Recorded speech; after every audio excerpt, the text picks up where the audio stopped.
there in a minute. So it says we're We're streaming now live. streaming live. Well, hey. And it might actually work. There you go. Let's see if it's actually going to work.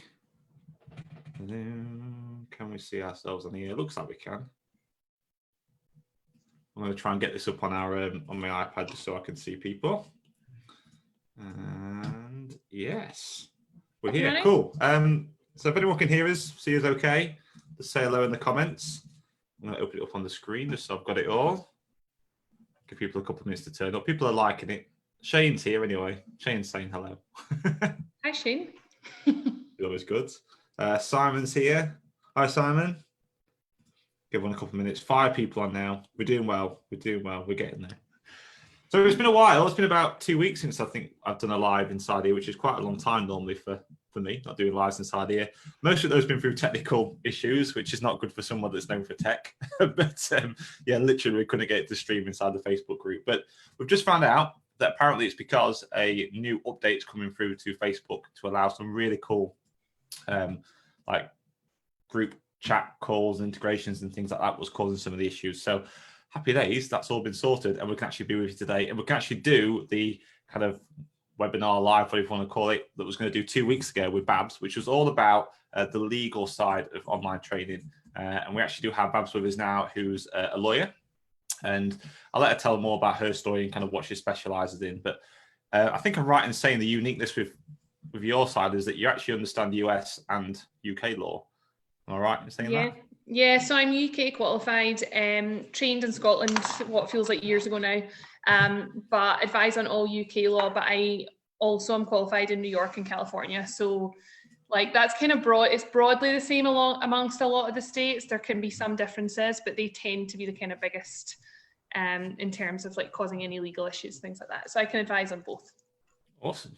Which is very unique for a lot of lawyers, I think. Well, at least in the online space, anyway, from what I've seen. From what I'm seeing. Cool. All right, we've got about, who else is here? LaRosa's here. Hi, LaRosa. Hey, Leo. Hey, James. Hey, Frank. Cool. We've got quite a few people on, so I think we'll get started and kick things off. And hopefully I'll try not to keep you too long. They're normally around sort of 30 minutes to 45 minutes, depending on questions, if that's okay. But we can go as long as we need to. And this one's really a really exciting topic. So yeah, really exciting topic. Maybe about even longer. Yeah, maybe even longer. David's here as well. Hi, David. Happy days. Cool. So I guess the best way to start off with just maybe quickly introduce yourself and just talk a bit about what you currently do. I suppose that's a good way to start. Cool. Okay, so my name is Babs, as Ash said, and I run a law firm that is specifically designed to help small businesses and startups with their legal advice. Now, I say run a law firm, it's literally just me doing the legal side. I have a couple of girls that work alongside me, but in terms of all the legal work, I do all of it. And the reason that I've kept it like that is because I build really good relationships with my clients at the start. I understand kind of where they're coming from, and I kind of try and integrate into their business as much as possible. One of the things with lawyers, what I found is that they don't typically understand the online world. They don't necessarily understand the fitness coaching world, and you're also kind of charged a fortune and passed from pillar to post. So that's kind of the opposite of what I'm trying to create with my firm. In terms of like fitness clients and that kind of thing, a lot of my clients actually are fitness coaches or health and wellness coaches, mindset coaches, that kind of thing. The reason I specialize in that is because I actually used to do some fitness coaching myself. I train Olympic lifting. My fiance is a dietitian and fitness coach. So I really understand the world. It's something I'm kind of used to dealing with. And to be honest, fitness coaches are nice to work with. That's all right. It's always nice to hear. They're always nice to work with. I mean, it is a big thing. It's always gets asked in this group quite a lot, and I see it across the other groups online. Like, so people asking a lot of things about what terms they should have in, what protection they can put in place, and that kind of thing. So it's very rarely talked about, because a lot of people that kind of get involved don't really talk. They don't really know. Like, most people that give advice are just it's like second-hand advice, isn't it, of what somebody else said, and somebody else said, so this is what we should do. So it's quite nice to actually have you on here to talk about this kind of stuff.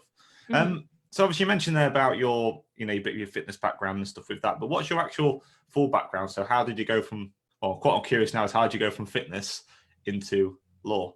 and what actually happened. So What's that story? yeah, so I've been a lawyer for, my God, it'll be like 6-7 years now.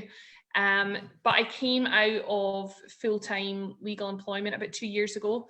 And at the time, I was still doing legal work on the side to kind of just fund my life, basically. But I thought at the time that it was because I really didn't want to be a lawyer anymore. So I kind of started down the fitness coaching side, and I really enjoyed it. But then what I realized was I actually did really like being a lawyer. I just didn't like doing it in a big corporate setting. So I think that's probably similar to a lot of people that are on here. If they're setting up online and they're running their online businesses, maybe it's because they wanted to do that rather than working for a big commercial gym. And so for a while, I actually ran 2 businesses. So I was doing legal work and fitness coaching, not sleeping. Like it was a bit manic. And eventually I had to pick one, and I came back to the legal side. But I wanted to be able to use like my experience and knowledge and contacts to basically help me run the legal side of it. No, that's cool. That's really, really cool. Just before we kind of get into the nitty-gritty stuff we're going to talk about today, anyone that's watching, by the way, if you do have any questions whatsoever, I know Mark's just popped up saying it's an awesome topic, and one of the reasons I wanted to do this is because I know there's so many questions that get asked by everyone that's watching.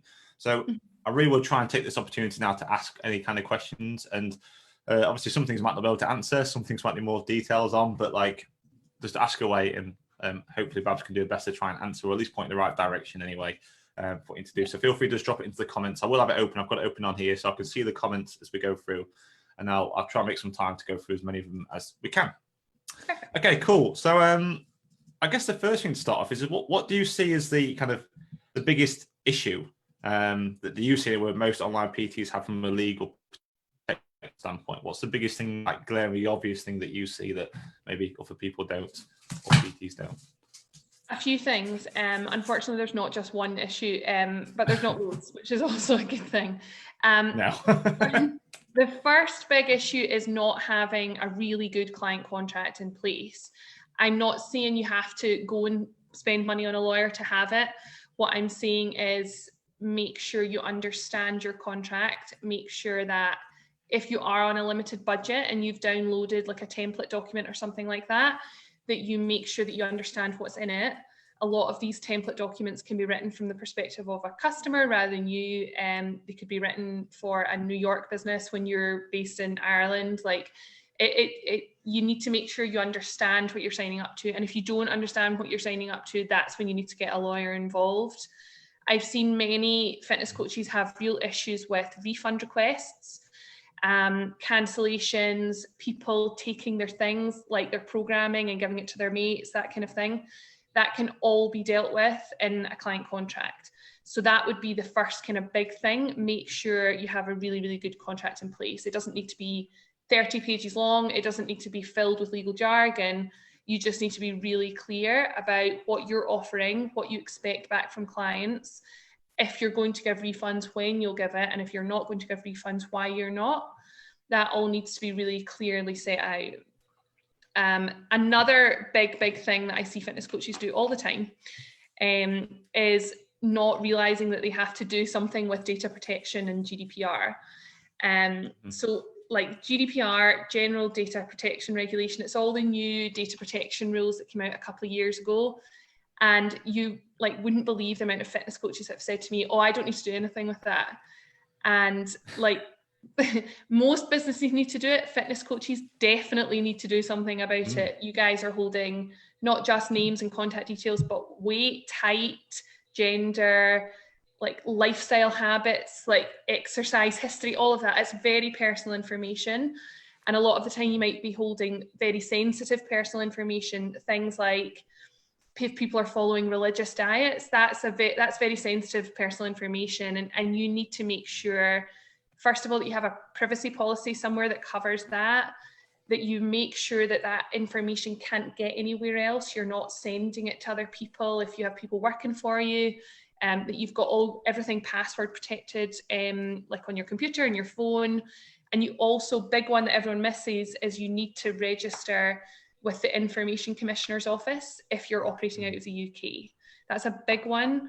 It's £40 a year. It's not a big deal at all. It's not expensive at all, is it? It's not expensive, and actually the fines can go up to 20 million euros.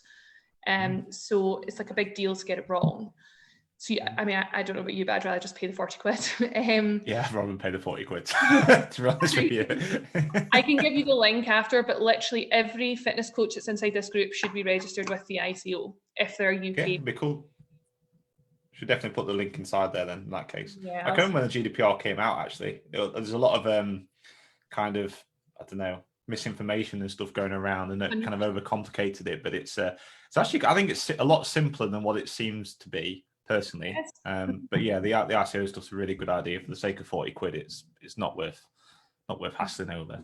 No. Just quickly on I know there might be some more things to go through in that question, but just quickly on the data protection, more specifically the GDPR stuff. This is something I see quite a lot. It's a lot of coaches will go, I don't need to worry about GDPR. That's a European thing. I'm in the US. No. What do you say about that? So that's wrong. So first of all, if you're US coach, like if you don't comply with GDPR, you literally can take on no European clients at all. So that really restricts your ability to grow your business. If you are a US coach and you're working with EU clients, you don't need to register with anyone in the EU. So it's a little bit easier for you, but you still need to comply with everything. So that would be the first thing. The second thing is there's a new act that came out in California at the start of the year. It's called the California Consumer Privacy Act. And it's very similar to GDPR. And this is the way we're expecting it to go across the whole of the rest of the states. So if you're a US coach and you're selling into California, or if you're California based, you have to comply with that anyway.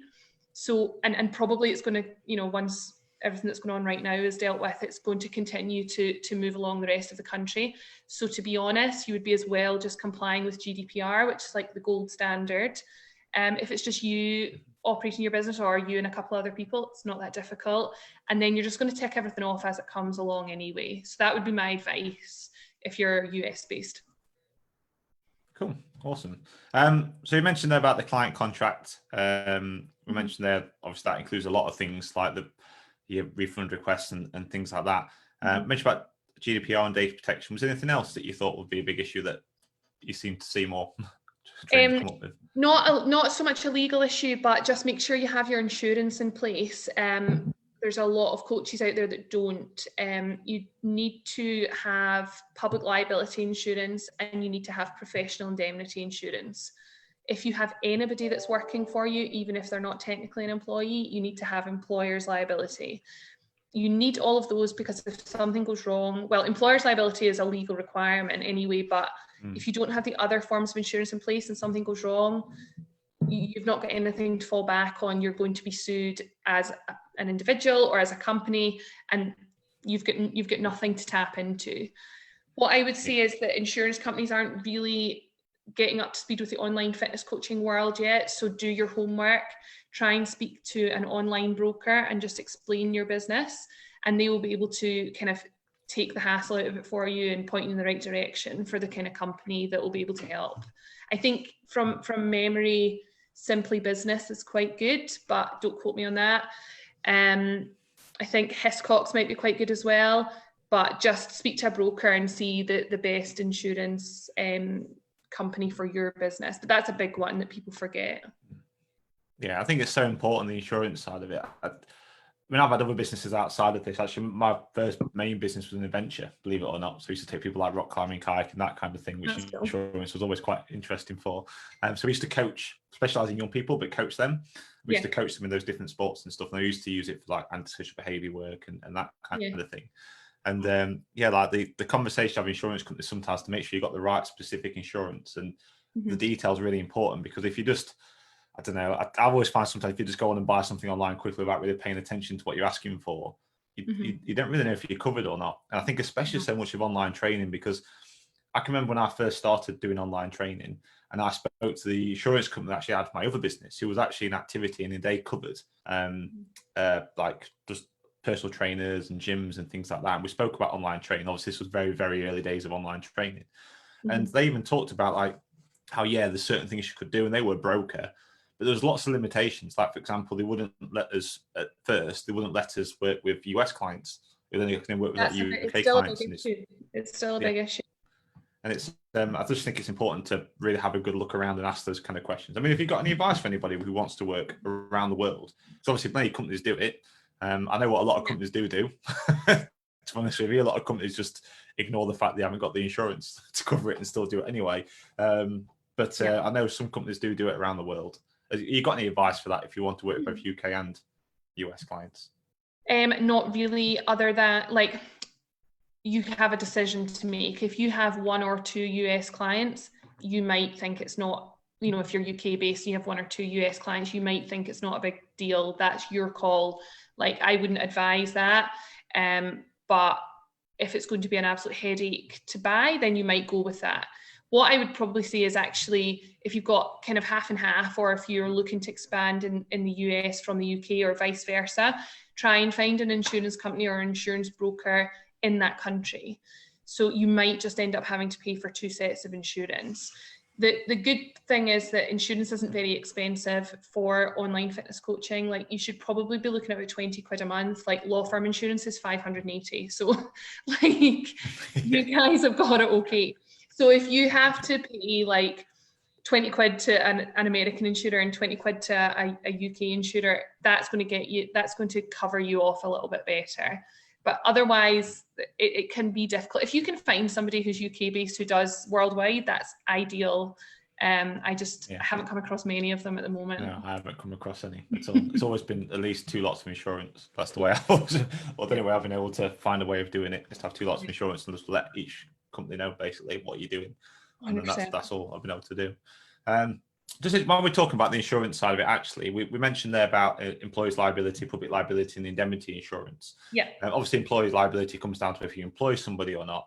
But a lot of coaches I speak to don't always necessarily understand the difference between public liability and indemnity insurance. And I know when you go online, you can kind of choose. Like, you can pick, you know, here's public liability. They ask if you want indemnity and to what value you want that indemnity for. Have you got any kind of advice on that, about maybe how you would like to describe the difference between indemnity insurance and public liability and kind of what it's for, basically? Yeah, so public liability is like, if you had like a brick and mortar business, it's if somebody comes into your shop and trips up, right? And you're covered for that. With an online business, it's things like your app breaks and it causes loss to them, that kind of thing. It's physical things that can go wrong that you could be sued for. Or, you know, something like, I don't know, they're walking through. yeah, like just anything like that. Like, the professional indemnity insurance is for when your advice is wrong. So that's why you want to be covered for that as well. So things like, if you took on a client and they never told you that they had had a previous eating disorder, or they were a diabetic, that kind of thing, and you gave them advice because you didn't have that information, or you did have the information and you just gave them wrong advice, you want to be covered for that, because that's professional indemnity insurance is very important. It really means that you're covered if you make a mistake, and everybody is going to make a mistake at some point. And as your business gets more and more successful, the chances are you're going to have more clients, more likelihood of things going wrong, unfortunately. I always say, if you're sued, it's actually a sign of success. Because you've done enough to piss people off. But that's why you want your professional indemnity insurance. It's if your advice is wrong. Yeah, it is actually quite good. I mean, not in this industry, but the previous one, the eventual one, we was sued a couple of times for like injuries. Obviously, it happens, doesn't it? Like, someone goes on the ankle.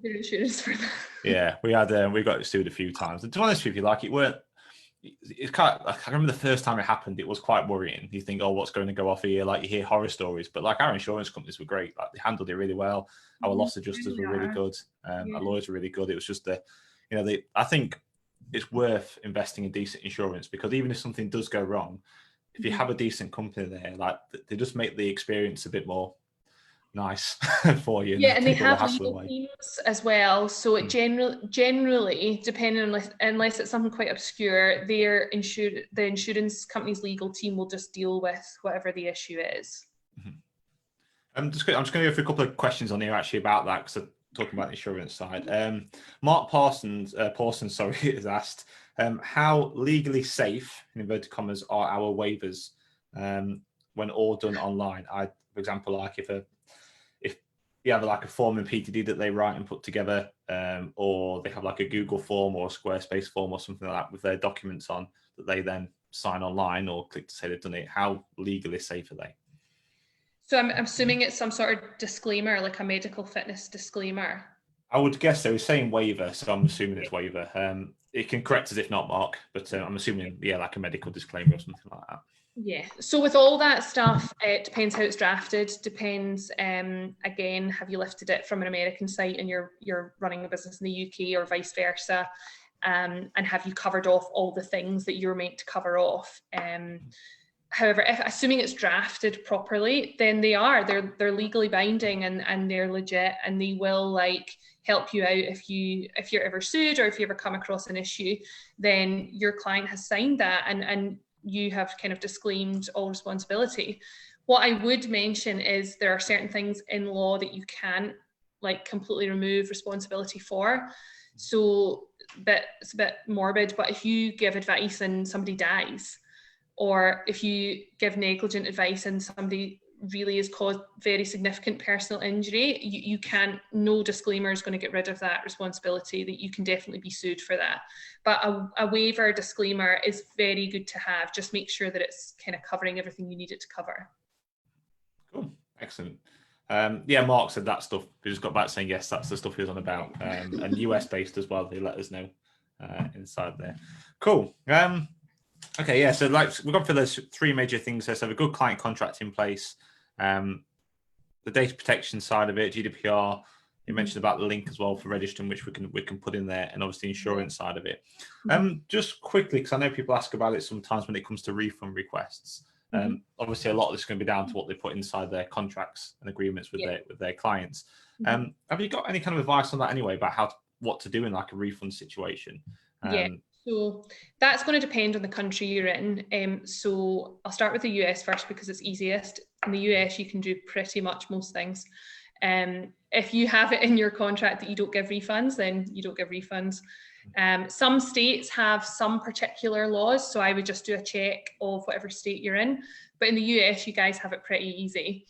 In the UK, we are covered by quite extensive consumer rules.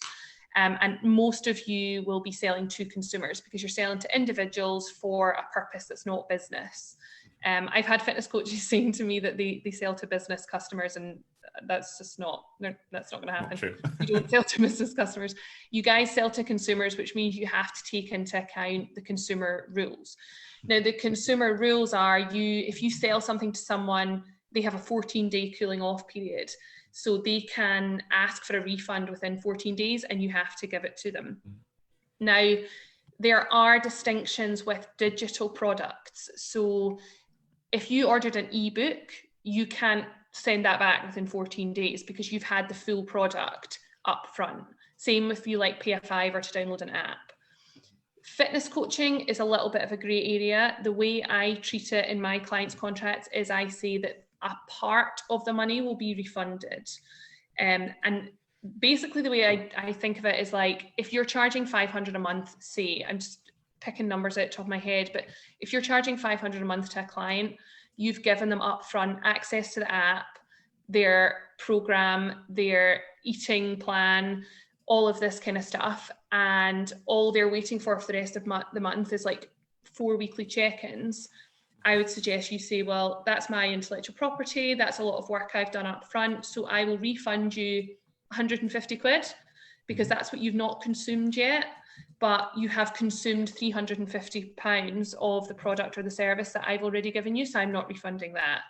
So you want to be very clear in your contract. If you give somebody a program and they have no feedback and no check-ins, if that's just the way you run your business, then you would be very within your rights to say, I'm not giving a refund because you've had everything. However, if the majority of what you give is one-to-one coaching and like Zoom calls and things like that, you will have to refund if you've not delivered that. So you just need to be really clear, because it's a grey area. If you just have a clear like kind of policy as to how you're going to deal with it and how you're going to value what is asked for in a refund, then to be honest, that's kind of the best way you can do it. And you want to set that out in your client contract. If someone asks for a refund outside the 14 days, you don't need to give it to them. That's quite interesting. Good news. Good news on that one. Yeah, I know the European laws are quite interesting when it comes to refunds and consumer They're rights. very protective, but they're very annoying. Yeah, they are. I suppose one thing about it, I always notice that's the biggest difference between like European and the UK and like the US is everything seems to be very much in the favour of the consumer or the employee or whatever over this way. But when you go to the US, it seems to be very much in favour of like the business, basically. Yeah. You get it easy over there. Too easy. I know, but then they get sued all the time, so they've got to deal with that. That is true. Yeah, they do get sued all the time. We're not that bad here for it. We've talked a little bit there about like the contracts and some of the data protection stuff. You mentioned there about privacy policy and all that kind of stuff for their websites and things. That's assuming that they know that's for the. So yeah, privacy policy for a website. I just said that like they should know that. But yeah, like a privacy policy on your website. Obviously, it's very relatively easy to go and get this stuff online. Like you can go to whatever.com and put a few details in and then download cookie cutter plan for this and drop it on your site, use it as your contract and things like that. What's been your experience with that for most trainers? And what would you advise trainers that maybe have done that or are thinking of doing that for their policies and things? There's a couple of different things. If it's a client contract that you're downloading the document for, I would advise against that, because just as I mentioned at the start, you don't really understand what's in it. And it's your highest risk document. If you're going to pay for a lawyer to help you, that's the point where you want to pay for that lawyer. When it comes to things for your website or your landing pages or your waiver for the app, that kind of thing, privacy policies, things like that, there's not really anything wrong with downloading documents, provided that you're downloading them from a reputable source. They are applicable to your country and you understand what's in them. A privacy policy isn't any great science, but if it says I don't collect any personal data, and you do collect personal data, then that doesn't make sense. So if you can find one that it works for your country and it actually covers the items that you need it to cover, that I would say that's fine. I honestly wouldn't waste your money getting a lawyer to draft a privacy policy or kind of website terms of use, that kind of thing. I would save your money for a client contract, because that is very high risk. Now, as you grow and develop and you have more of a budget for this stuff, you will want a privacy policy, website terms and conditions, and a cookies policy, and you'll want it tailored for your business. But if you're starting out and you're growing, downloadable document is fine, provided you understand what's in it. Awesome. I think a lot of this comes down, like you say, to understanding what's in it. And I guess the more complicated it gets, the less likely to understand things, where you want to start getting more professional help to 100%. figure out what you want to do. And the problems come in with the client contracts. Like, I actually saw a fitness coach the other day who gave me a client contract, and UK-based, UK clients, and they'd obviously taken it from a US website.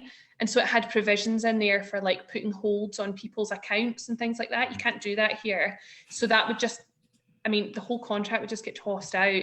And if it ever went to court, and like, it wouldn't necessarily land in your favor. Yeah, I do see it quite a lot. We get a few things sent through for our Done For You service sometimes. And a lot of time we'll put them in, but the more I do it, the more I start realising that's probably not actually, maybe you should go and speak to somebody. That's what I normally just say. Maybe just go and speak to somebody before we put this in there. It might be a good idea. Maybe to notice things like that. 100%. Just quickly, whilst we're on the kind of contracts, not the contract side, but like the form side and that kind of thing.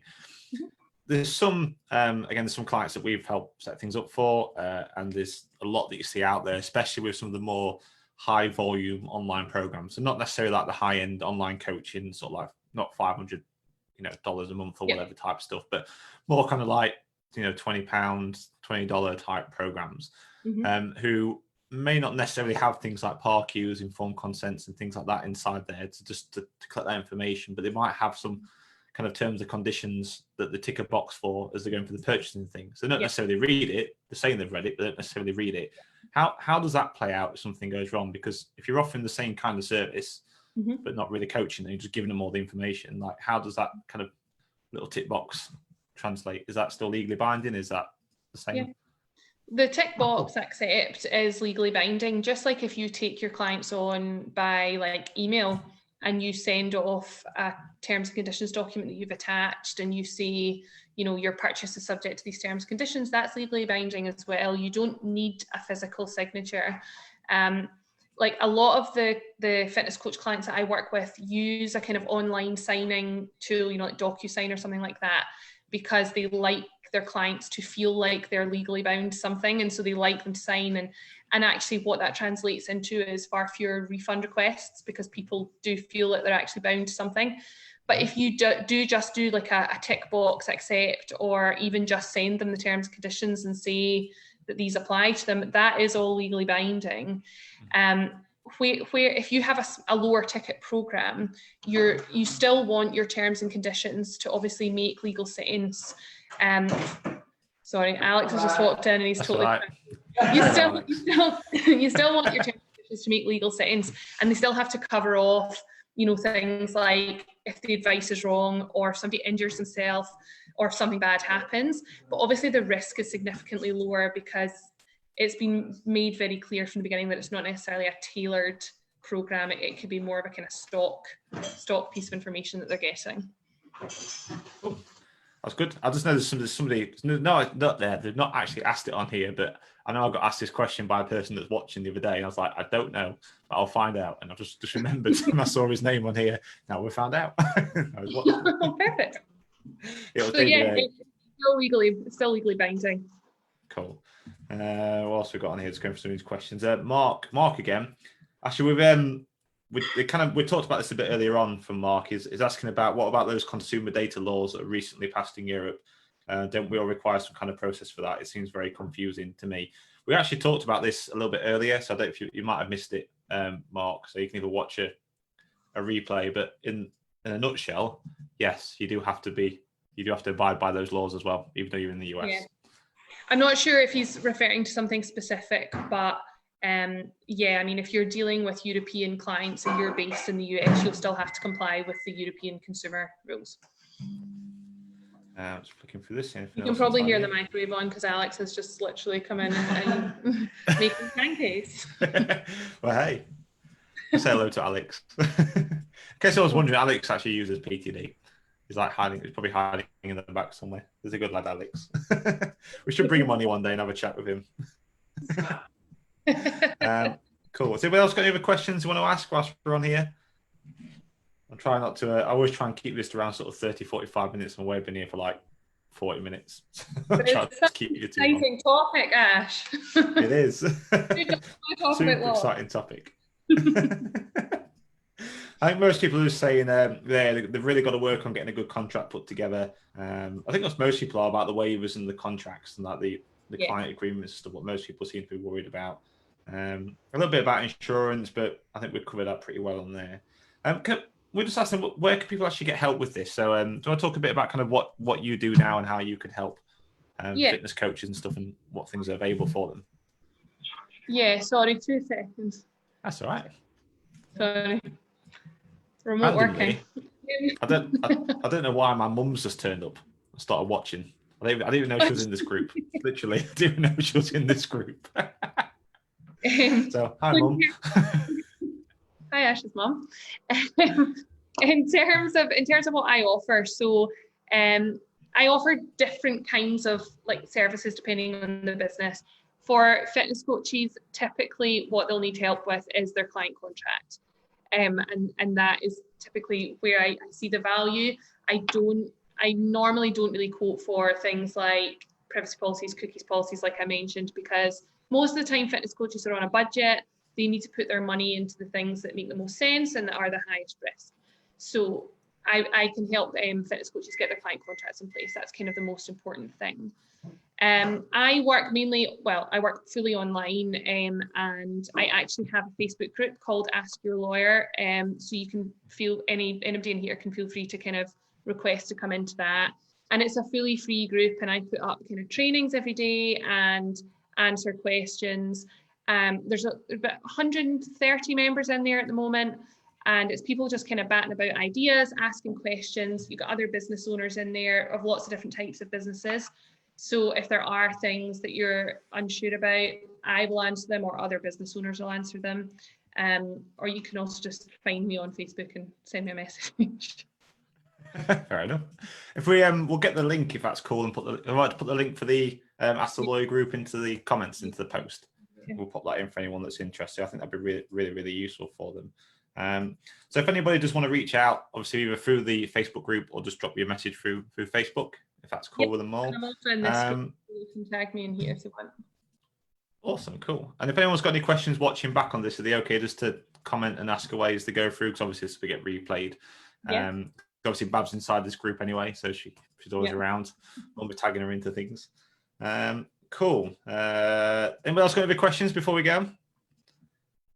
If not, there's always a little bit of delay, you see. There's about a 15-20 second delay between what actually happens on Facebook and us. So I always have to wait a little bit before these questions just appear. There's a turn everything off. We will disappear. I think we're all good. I think we've covered most things that people are asking.